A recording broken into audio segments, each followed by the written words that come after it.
when I was in college, I was a part of a little sister organization to a fraternity, an all-black fraternity, Iota Phi Theta. And they have little sisters called sweethearts.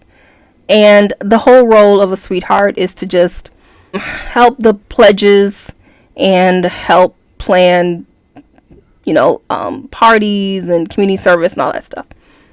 And we used to travel and go to different colleges and party with different brothers at different schools. And I don't remember where we were. I don't know. We were at a different college. I don't remember what college we were at. We were all staying in this apartment, one of the brothers' apartments. And we were just sleeping where we could find a spot, basically.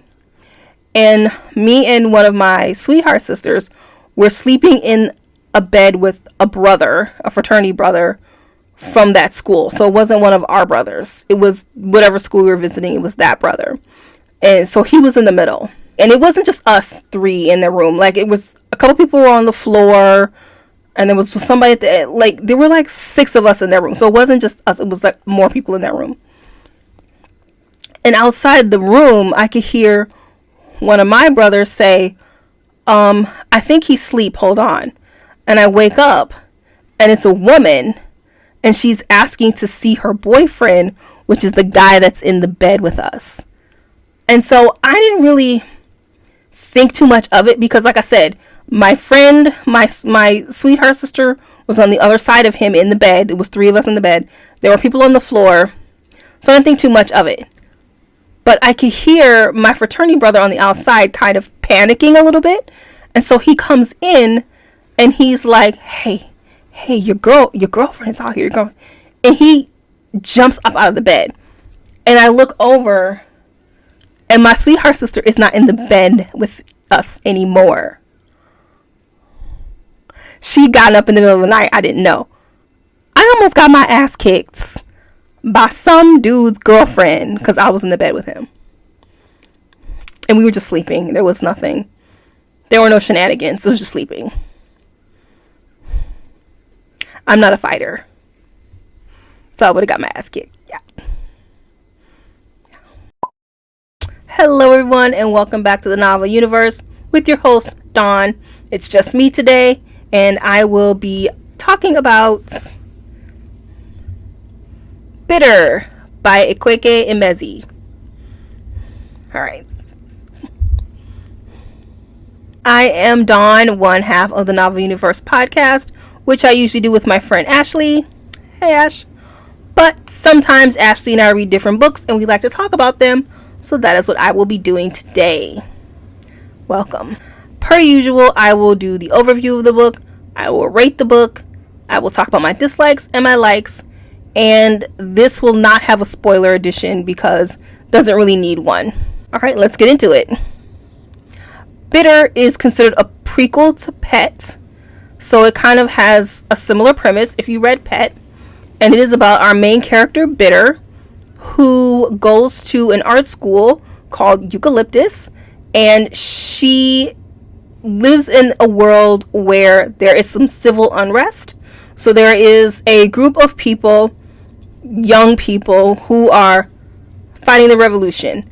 Meanwhile, Bitter doesn't really want to be a part of that. She's just an art student and she just kind of wants to remain that way.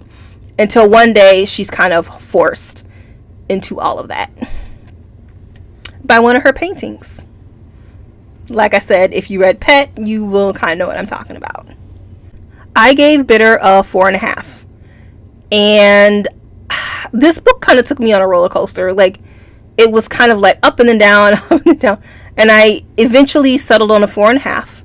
I really had to change the way I was looking at the book. When I closed the book and finished it up, I had thoughts.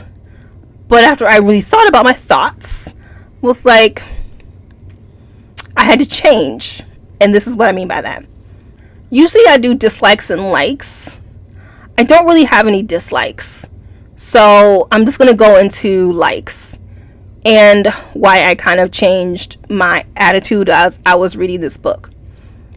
So it's really easy to think about this book as being too quickly paced, or the ending was a little bit too happy and in a neat little bow, or the writing could be seen as a little simple.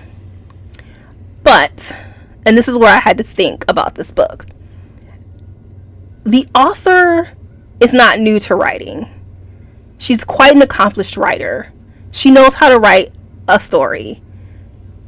And therefore, everything she does is for a reason.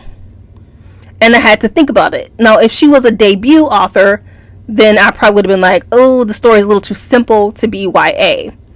But she's not debut. She knows what she's doing. She knows how to tell a story. And she did this on purpose. So as the reader, it's up to me to figure out why. Why did she write her book this way? And this is what I came up with as the reason why she wrote the book this way.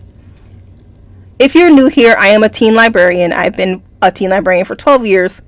And so one of my jobs is to buy books for teens. And I read a lot of teen books. So I kind of have an idea about what teens like to read and, you know, just their interest level in general.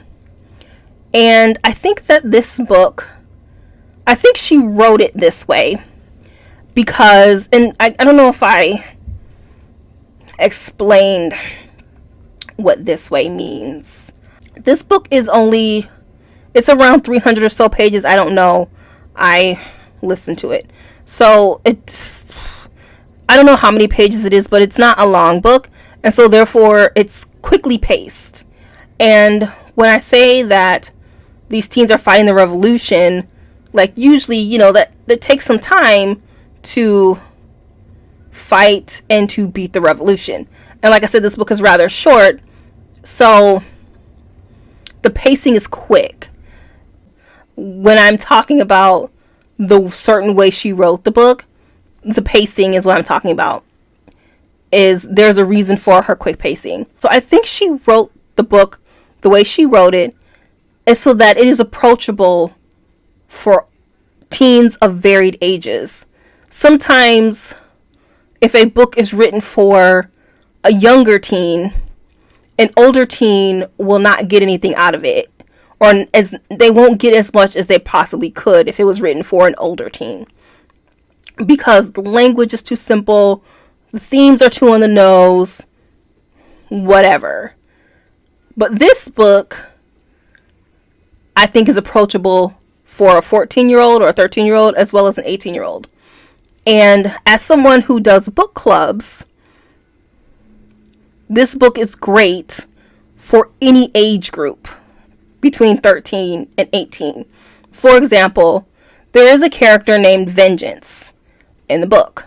If you're doing a book discussion for a younger kid, or even if you're just giving this book to a younger kid, they know what vengeance means. If they don't, they can look it up.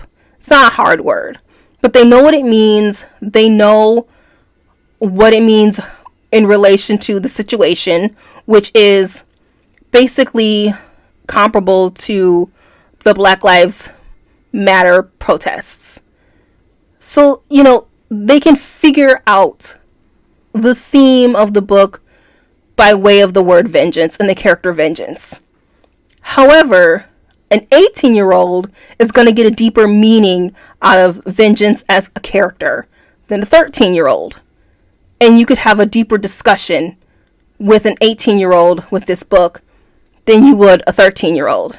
And so that's what I mean by it's approachable by many ages, because any age will pick up this book and they're going to get something surface level off of it. And I don't mean that in a bad way, but like, oh, her name is Bitter. They go to school named Eucalyptus. Like, they're going to get a basic idea and they're going to get something out of it. And an 18-year-old will be like, oh, her name is Bitter. And they'll get even more out of it. And that's my point. One could look at this book and be like, Bitter, really? That's on the nose. Or you could really look at her name and dig really deep into the meaning of her name and the relation of her name with the book. And that's what I mean by the author is a smart woman. She knows how to tell a story, and she did this for a reason. It's not because she doesn't know how to write. This world is, like I said, it's comparable to the Black Lives Matter movement in that we have a group of kids who are fighting the man, basically. There's a guy in the story who is wealthy and is just not a good guy he's not a good guy to the oppressed.